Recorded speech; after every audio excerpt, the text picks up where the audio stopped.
Live jacket होगा, वहाँ पे लाइव बॉय होंगे, लेकिन ऐसा कुछ नहीं देख रहे हैं। देखो अभी एक रिश्वत सेफ्टी लेते लेते जो है एक गिर जाता है और उसको बचाने के लिए 2-3 सीवियर पर्सन भी उसको बचाने के लिए बचाओ बचाओ के करते हैं। যোৰহাটৰ নিমাতীঘাটত ভয়ংকৰ দুৰ্ঘটনা।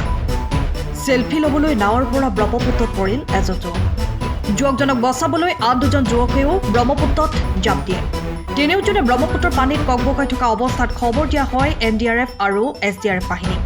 NDRF আৰু SDRF বাহিনীয়ে তিনিওকে উদ্ধাৰ কৰি নিশ্চিত মৃত্যুৰ পৰা ৰক্ষা কৰে। এই ঘটনা আজি পুৱাৰ ভাগৰ। প্ৰকৃততে এয়া আছিল SDRF আৰু NDRFৰ মকডিল, য'ত এনেকুৱা এটা ভয়ংকৰ দুৰ্ঘটনা হ'লে NDRF আৰু SDRFে কেনেদৰে মোকাবিলা কৰিব তাকেই প্ৰদৰ্শন কৰা হৈছিল। এই মকডিলত যোৰহাট জিলাৰ আয়ুক্ত পুলক মহন্ত, NDRF আৰু বিষয়াসকল উপস্থিত আছিল। নিমাতীত কিছুদিন আগতে ইনচিডেণ্ট হৈছিলে, কিন্তু আমাৰ ফাৰ্ষ্ট বেটেলিয়ন NDRFক আমি ধন্যবাদ জ্ঞাপন কৰিছোঁ। তেখেতসকলৰ 3টা দল আমাৰ জিলাত আছে। আজি আমি এটা চিন্তা কৰিছিলোঁ, নিমাতীত আমি এটা চিমুলেশ্যনৰ এটা মকডিল কৰিব লাগে, কাৰণ ব্ৰহ্মপুত্ৰত কেতিয়া কি হয় কোনো ঠিক নাই। গতিকে আমি সষ্টমৈ থাকোঁ। ইতিমধ্যে আমাৰ আপোনালোকক জনাইছোঁ মই যে আমাৰ SDRF সদায় সষ্টমৈ থাকে। আমি ইতিমধ্যে 2টা দল গোটেই বছৰে 24/7 আমি ইয়াতে ৰাখোঁ। সৰু সুৰা ইনচিডেণ্ট হ'লে তেখেতসকলে ধৰে বা আমি সদায় তৎপৰ হৈ আছোঁ। আমি ভাবিলোঁ যেতিয়া NDRF আমি এটা 3টা দল ইয়াত পাইছোঁ, তেখেতসকলেও আমি নিমাতীলৈ লৈ আহি পেলাই এটা চিমুলেশ্যন আৰু এটা মকডিল কৰিলোঁ।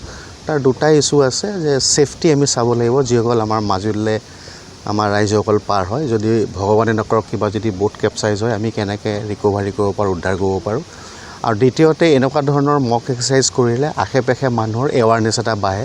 ইয়াৰ আমাৰ লগত IWTৰ মানুহো আছে বা তেখেতসকলৰ খালাচী ড্ৰাইভাৰসকলো আছে। সকলোৱে চাওক, ৰাইজেও চাওক, যাতে সকলোৱে সাৱধানে গোটেইখিনি কাম কৰক, যাতে আমাৰ আৰু কোনো ধৰণৰ ইয়াত কোনো ধৰণৰ ইনচিডেণ্ট নহওক। গতিকে মই সকলোকে ধন্যবাদ জ্ঞাপন কৰিছোঁ। SDRFৰ ইয়াতে মোতায়েন কৰাৰ কাৰণে আৰু এটা আমি ট্ৰেজিক ইনচিডেণ্টৰ পৰা বাচিলোঁ। অলপ দিনৰ আগতে দেখিছিলে যে গাখীৰ কঢ়িয়াই নিয়া 3জনমান গোৱাল ডুবিছিলে।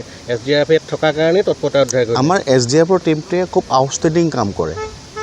তেওঁলোকে ইয়াত বচাইছে। ইয়াত বুলি গোটেই অসমতে SDRFে দে আৰ দি ফাৰ্ষ্ট ৰেছপণ্ডাৰ। NDRFে আমাক সহায় কৰে। SDRFত আমাৰ যিখিনি লোকেল জোৱান ল'ৰা আছে, বৰ কষ্ট কৰে তাহাঁতি।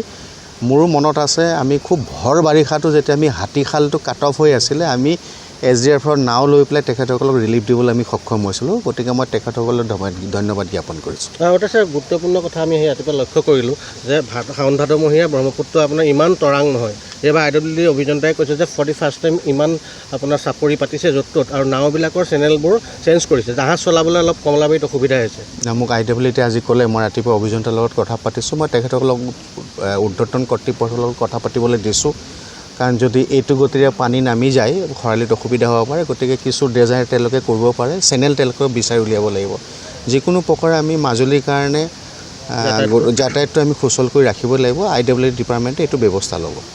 हम यही मैसेज देना चाहते हैं मॉक ड्रिल के माध्यम से कि NDRF, SDRF, जब सभी एजेंसीज़ आपके यहाँ की लोकल पॉपुलेशन के लिए, यहाँ के लोगों के साथ है। हम आपके लिए 24/7 वर्क कर रहे हैं। आप सेफ हैंड्स में हैं। हम इस मॉक ड्रिल के माध्यम से बाकी जो सिस्टर एजेंसीज़ हैं, जो एजेंसीज़ हमारे साथ काम करती है, स्टेट अथॉरिटी, डिस्ट्रिक्ट अथॉरिटी, उनके भी साथ अच्छे कोऑर्डिनेशन को लोगों को दिखाना चाहते हैं कि हमारे साथ बहुत अच्छा कोऑर्डिनेशन है और उनके वो सेफ हैंड्स में हैं। हम उनके लिए हम यहाँ 24/7 तैयार हैं।